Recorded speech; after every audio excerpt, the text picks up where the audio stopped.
what's going on? It's Preacher and we're doing some Ret Paladin. As you can see, I have returned to using CLC Ret. I just think it's awesome. I really do. I don't usually approve of add-ons that help you play, but with Ret, I just quite enjoy it. It makes my life a little bit easier, and it also manages to produce the most important part of being a Ret Paladin. So many people fall into the mistake of, I need to get as many Templar's Verdicts or Divine Storms out as humanly possible. And by doing that, they go 3 Holy Power, Templar's Verdict, 3 Holy Power, Divine Storm.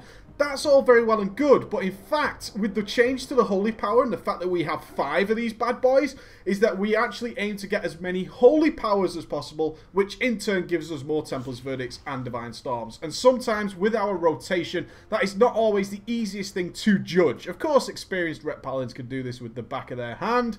For you guys who want to try out a Ret Paladin, or maybe just push your Ret Paladin that little bit further, this add-on really helps out. So I do recommend CLC Ret. It is updated for Mists of Pandaria, so you should be in good shape. Okay, Ret Pally, let's talk about it. Ret Pally, Retribution, the DPS spec, those holy warriors coming down from the heavens and kicking some ass. We get Crusader Strike. We also get Hammer of the Righteous, previously a tanking ability. It now rolls into the Ret ability, so we have a way of generating holy power, which comes from Crusader Strike or Hammer of the Righteous, depending. Crusader Strike is single target. Hammer of the Righteous hits multiple mobs, and when and how to use those abilities, we're going to talk about in the rotation section. We also get Judgment. Judgment, another attack, a magic attack that unleashes the energy of your seal to cause holy damage, generates a charge of holy power as well, and applies physical vulnerability debuff to your target. So that's a nice little raid buff that you're packing. We get Templar's Verdict, our powerful weapon strike that consumes 3 charges of holy power to smash things in the teeth. It hits like a truck. We also get Divine Storm, which is our AoE finisher. Previously something that we used just to generate some extra holy power. Now it is our AoE finisher, again based on 3 holy power ideally. Art of War, our auto attacks now no longer give us the chance to give a free flash heal, but what they do is give us a reset cooldown of your Exorcism. Exorcism is now a full-on part of your rotation and is very important. As you can see, my CLC Ret is telling me to cast Exorcism ASAP. And Hammer of the Wrath, our finishing ability. Only usable enemies that have 20% or less health, or during Avenging Wrath, okay, which is our big DPS cooldown. Let's talk about talents. Now, talents are varied depending on what you want to do. I will say that Ret Pallies tend to have more holy power stored in general than both holy and protection, in which case Pursuit of Justice is actually pretty damn cool. It gives us a 45% constant movement speed. We tend to pool a little bit of holy power on some occasions as a Ret Pally, in which case we have a lovely, lovely way of moving around. Long Arm of the Law is something I particularly like for my 5-mans, because I want to be judging on the move. The good thing about Judgment is it has a rather large range, and there you go, I can see it. Woo! Zoom, Long Arm of the Law. And it gets me to my targets faster. I really like that aspect of Long Arm of the Law for DPSing. You also have Speed of Light, which is going to give you 70% increased movement speed. Very nice for certain bosses, like Will of the Emperor always springs to mind with this. If you're just caught out in the wrong situation, Speed of Light can get you out of those situations nice and fast, so bear that in mind as well. Your next ability is some sort of CC ability. Pick whatever the hell you want for whatever boss you happen to be fighting. The next one is some sort of healing ability. Now, none of these are a DPS increase. However, some of them are DPS decreases, such as Eternal Flame. Eternal Flame or Word of Glory, whichever you want to use, actually costs a global cooldown and it uses holy power. In which case, using those abilities is a DPS loss. That's a possible Templar's Verdict loss or the loss of a Divine Storm. Selfless Healer, your successful judgments reduce the cast time and mana cost of your next Flash of Light by 35% per stack, and it stacks up to 3 times.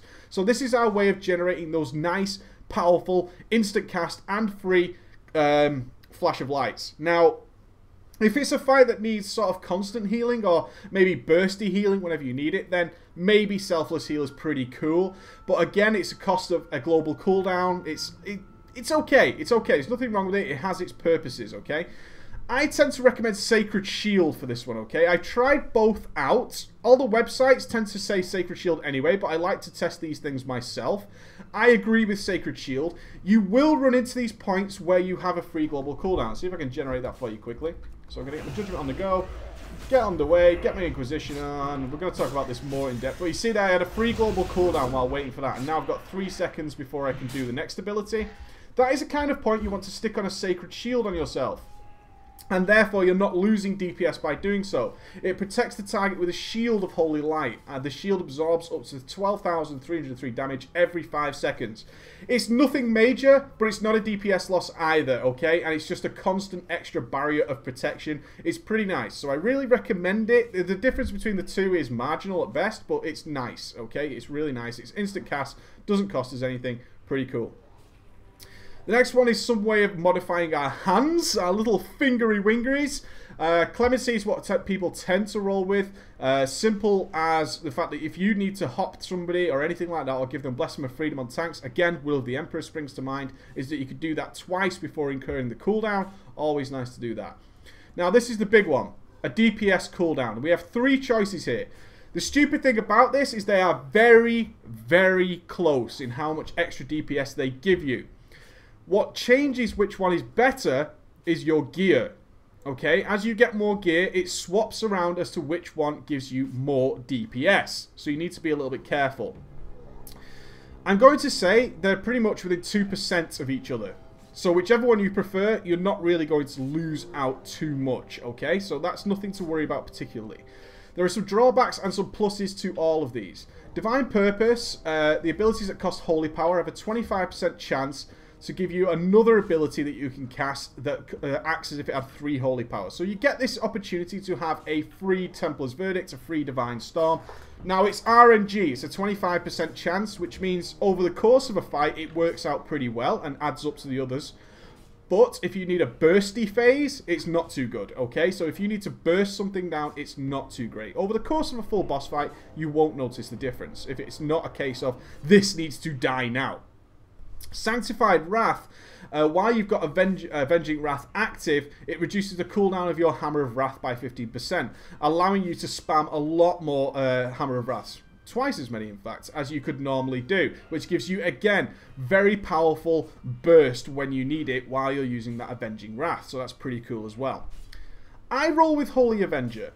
Now, there's a problem with Holy Avenger that we'll talk about a little bit more in the rotation guide, but for your 5-man dungeons, when you want bosses to die super fast, you can line this up with not only Avenging Wrath, but also Guardian of the Ancient Kings, giving you 3 DPS cooldowns at the same time, and if you have an unused trinket, that stacks with it as well. This is essentially activating God mode for a period of time. The problem with it is, I'll just give a brief summary now, is that Holy Avenger has a 2-minute cooldown, Avenging Wrath has a 3-minute cooldown, and Guardian of the Ancient Kings is a 5-minute cooldown. So you can instantly tell that you get this God mode once, it doesn't happen again till considerably later in the fight. Which means that when you want to line up your DPS cooldowns, which is what you want to be doing as best as possible, you can't really line these up again further down the fight. So you'll be using Holy Avenger on its own later in the fight, Avenging Wrath on its own later in the fight, and then eventually they will reline up and you'll get God mode again. So if you've got a particularly long boss fight, it's pretty nice. What this does is abilities that generate Holy Power, which are things like Judgment, which are things like Crusader Strike, deal 30% additional damage and healing, and it generates 3 charges of Holy Power. So what you get to do is spam Templar's Verdict, get to spam Divine Storm, and just put out obscene amounts of damage while under the effects of Holy Avenger, which again lines up perfectly with being a major DPS cooldown that's on a shorter cooldown than Avenging Wrath. So if you really, really need to smash some faces, this is the ability for you. Overall, over the full boss fight, they work out about the same. I will say that it's a lot of fun popping all those cooldowns and having Holy Avenger on top of that. You will see some crazy, crazy numbers. At level 90 again, the Paladin rocking in with brilliant end-level talents. Some sort of DPS ability. Now, Execution Sentence is the winner for a single target boss fight. If you're doing a raid boss, Execution Sentence is going to be the winner. Not only that, it looks fucking awesome. It looks so damn cool and culminates in a nice big smash when it finally hits that target. Here comes the pain, brother. Boom. Nice big hits. Love it. Holy Prism tends to be better than Light's Hammer if you're doing some AoE, constantly AoE damaging. If you're doing more than one mob, you'll find that Holy Prism and Light's Hammer both win over Execution Sentence. Or if you're killing a single target, a big sturdy boss, Execution Sentence will win. Pick whatever you prefer if you're doing some AoE. Let's talk about glyphs. Couple of glyphs here that I really recommend. One is Glyph of Double Jeopardy, especially while you're doing your 5-man heroics. Not too useful in boss fights, that's a given. Judging a target increases the damage of your next judgment by 20% if used on a different target. So while you're doing 5-mans and trash and all that kind of stuff, Glyph of Double Jeopardy is just a nice flat DPS boost. Glyph of Exorcism, Mass Exorcism, reduces the range of Exorcism to melee range, but causes 25% damage to all enemies within 8 yards of the primary target. So, people read this wrong. Exorcism still hits for its full amount on the primary target. No deal with that. What it will do passively now, while you're casting that Exorcism, is fire off to other targets and cause extra damage. So you can see the benefits of that, of a passive AoE cleave, coming while you're doing your 5-man heroics and stuff like that. So you're going to get some nice extra damage while you're cleaving stuff down from the Glyph of Mass Exorcism. The other glyph I recommend is Glyph of Templar's Verdict. You take 10% less damage for 6 seconds after dealing damage with Templar's Verdict. If you're doing a boss, you have Templar's Verdict use all the time. The uptime of this glyph is enormous. Absolutely enormous. In which case, you really want to be taking advantage of this glyph and getting a flat 10% damage buff. It's a damage buff on yourself. 10% prevention of damage all the time, pretty much. The uptime is ridiculous. It's really nice. Flat 10% damage reduction. So cool. Some other glyphs you could pick up are also Divine Storm, which heals you, stuff like that. All pretty cool. Glyph Flash of Light. So again, if you're using the other talent that buffs your Flash of Light, when you Flash of Light a target, it increases your next heal done, which is always nice. Harsh Words. People have calculated that Harsh Words is just not a DPS increase. That's using your Word of Glory in order to increase your damage dealt. It doesn't matter, it's not going to give you that DPS buff that you kind of want. That's one of the problems. Increasing the instant damage done by your Seal of Truth by 30%, but decreasing the damage done by Censure is not a DPS increase either. Be aware of that. It's just not a DPS increase. And you've got some other choices in there that are okay, nothing great. Nothing great whatsoever. Physical damage reduction caused by Hammer of the Righteous now lasts 50% longer, which is always kind of nice if you're just going to spread this debuff out, if you're responsible for that debuff. Do not take Glyph of Inquisition. Reduces the damage bonus of Inquisition by 15%. Learn to manage Inquisition. You should not need this glyph under any circumstances. Alright guys, you don't want that. Let's talk about your glyphing and reforging and gemming. Your reforging is pretty damn easy on your Ret. It really is. You want to get your hit and expertise caps as quickly as possible. As you can see, 0 chance to miss and 0 chance to be dodged. You want to get those figures. You're not caring about parry. You can't be parried from behind. You should be DPSing from behind the target. Get your hit chance up and your expertise up so you cannot be dodged or parried. Very important. The next thing you want to do is build up your haste. Haste is your next most powerful stat. When it comes to gemming, strength all the way. Strength, strength, strength, strength, strength. Get your strength up, all good. Get your strength up. You want your strength. Your next most powerful stat is haste. And after that, you have this choice between crit and mastery. Both are equal. They really are. So don't worry about trying to go, well, is crit slightly better than mastery? It doesn't matter. Pick one and roll with it and you will be fine. Get as much mastery or as much crit. It's entirely up to you. They are both equal value. They both do a nice DPS buff. Get them. They're fine and dandy. There's all good. Get your haste up. Get your hit and your expertise up. You can see crit to haste, mastery to expertise. Getting rid of those stats. Crit to hit. Get rid of those. Crit and mastery are both your weakest stats, but equal in value. So it doesn't matter which one you roll with. Just get as much hit and expertise as you need to cap. Gem for strength. And then get your haste up. And it doesn't matter about your crit and mastery. Don't worry about it too much whatsoever. Alright guys? Very easy stuff. Now your rotation, your single target rotation, again, it told you that it's not about getting as many Templar's Verdicts out as possible as soon as you can. It's about building Holy Power. Now, with CLC Ret, I can show you the priority system, which is convoluted to say the least. With single target, it's about using your exorcisms, your Crusader Strikes, and your Judgments, keeping Inquisition up as much as humanly possible. You need that buff up 100% of the time. After that, you have your priority to generate as much Holy Power as possible, and then start dropping in those 113k Templar's Verdicts all over that target. Very easy to do. Very nice. You will run into periods where you could generate more Holy Power. Like now, you see, I've got 3 Holy Power. You would think to Templar's Verdict, but with that Exorcism proc, it makes more sense to use that Exorcism, generate extra holy power, like now. See, I'm up to 5 holy power, then start dumping the Templar's Verdicts. And that way I've got the more holy powers generated than I would have done by simply just dropping a Templar's Verdict as soon as I pick 3 holy power. You're getting more holy power overall generated, which will lead to more Templar's Verdicts overall. That will be single target rotation. Of course, you're going to be blowing cooldowns in between. All nice and tidy. Now, this is where things get difficult with your AoE. If you have more than one target, if you have literally 2 targets, you want to stop using Templar's Verdict, and you want to change that for Divine Storm. So when it says Templar's Verdict there, I'm actually using Divine Storm. Okay? Don't get confused, that is just a DPS increase. If you have more than one target, start using Divine Storm.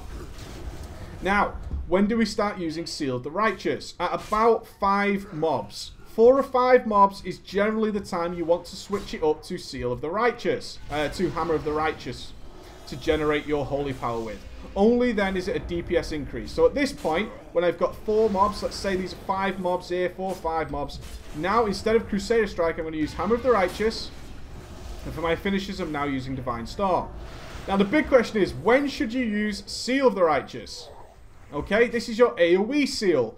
This is not a DPS increase until, literally, until there is at least 5+ mobs at minimum. Absolute minimum. I wouldn't change until you start hitting 6 or 7 mobs. Then you would use Seal of the Righteous, okay? Only then. So you have 3 stages of AoE. 2 mobs, change your finisher to Divine Storm.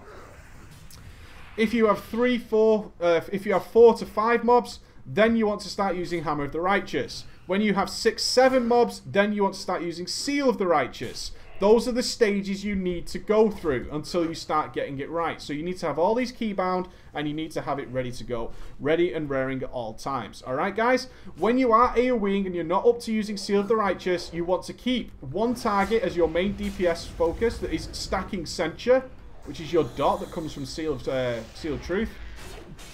And the only change you should make is literally when you see Judgment, is popping Judgment onto a separate target. So I would judge that target and I would switch back to this one. That gives me the Glyph of Double Jeopardy, which has buffed my Double Jeopardy there. So I get the buff there for the extra Judgment. So my Judgment's now hit for 50k.